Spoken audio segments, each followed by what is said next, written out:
been a long time since I've last done a video like this, and a lot can change in a short time span in the realm of gaming graphics cards, particularly when the Radeon R9 Fury X, the Radeon R9 Fury, the GeForce GTX 950, and Radeon R9 Nano all launch in the interim. Many people still plan out what they want to pay for each component of their build in order to properly and accurately budget, in turn saving the most money. In all reality, this makes it easier for me. However, there are other methods. One of which is what Tom's Hairboard calls the total budget, which is a familiar concept. Basically, it is when you borrow from one category to afford another. For example, spending less money on a processor so you can spend more money on a graphics card for better in-game performance, while still spending the same amount of money overall. Actually, the graphics card is what is the most important because it is what does all of the 3D rendering. However, you need to have a processor that is fast enough to keep up with your graphics card so that you do not bottleneck.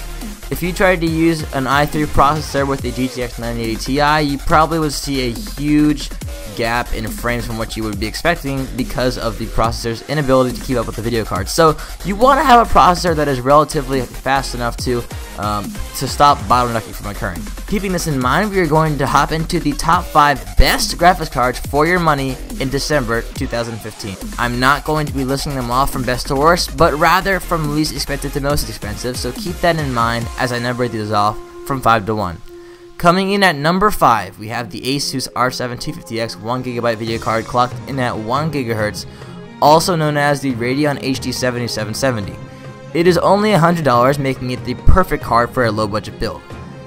It is perfect for light games such as Minecraft, CSGO, League of Legends, etc., but can still handle some higher end games, getting around 25 to 30 FPS, in games such as The Witcher 3 and even Dying Light, as long as you're playing in 720p using medium and low settings.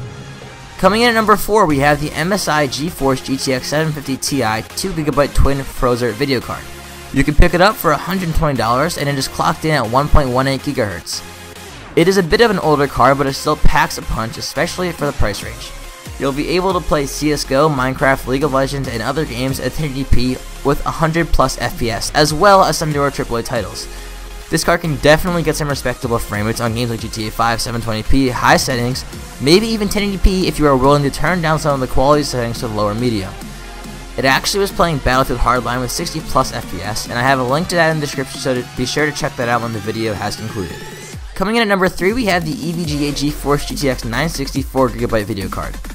For $210, this video card can handle anything you throw at it, clocked at 1.28 GHz, and yes, it can even handle that naggy, bitchy ex-girlfriend of yours. Who am I kidding? You're a PC gamer, you'll never have a girlfriend. Well, besides your hand at least. My hand's named Sally. What's yours? Anyway, you can handle all games, some better than others, obviously, but you'll never go without 1080p gameplay with playable frame rate. Coming in at number 2, we have the MSI GTX 970 4GB Twin Frozr V video card. It is clocked at 1.17 GHz, and you can grab this card for $330. This card is owned by many of my PC buddies, yes I have friends, and they have nothing bad to say about it despite the last 0.5 GB RAM issue. It isn't really that big a deal, and I would strongly recommend this card. Coupled with an i5 4690K, and you can just smash just about everything 1080p Ultra with a few exceptions. You won't have to worry about bottlenecking as I mentioned earlier, as the i5 4690K is a very fast chip. Last but not least, number 1, I went with the EVGA GeForce GTX 980 Ti 6GB Superclocked ACX 2.0 Plus. It's clocked in at 1.1 GHz, and it is a beast card. It can easily handle 3 monitors of browsers in 4K, so if that isn't a reason to buy it, I don't know what is. It does cost $650, but the 3 monitors of naked chicks deep throating should make it worth your while. Or you could use the 3 monitors to look at my entire dick. This card can play any game you want, and coupled with an i7 processor, it will do some serious work. I hope you enjoyed the video, and I will see you guys next time.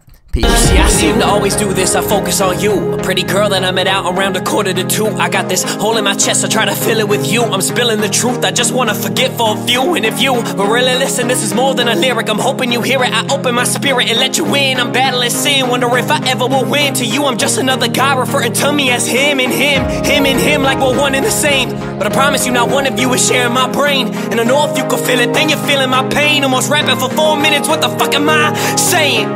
This whole song is a bluff. Paint a picture of a girl from a bar like a slut. Like she drank too much, like she let me touch. But you don't hear me talk about me, man, that shit's too tough. We're at the same bar, the same club, looking for some fake love. Focus on attention, attention is just a fake drug. I focus on a girl, so I don't focus on my pay stub. I focus on the fact that my sister wants in to wake up. We make up a generation of chasing nothing is vapor. Her picture up on your phone, you're like, homie, how would you rate her? Her data is what you favor. Deciding if you were data. I'm sick of being a waiter. We're destined for something greater, that's real. I can give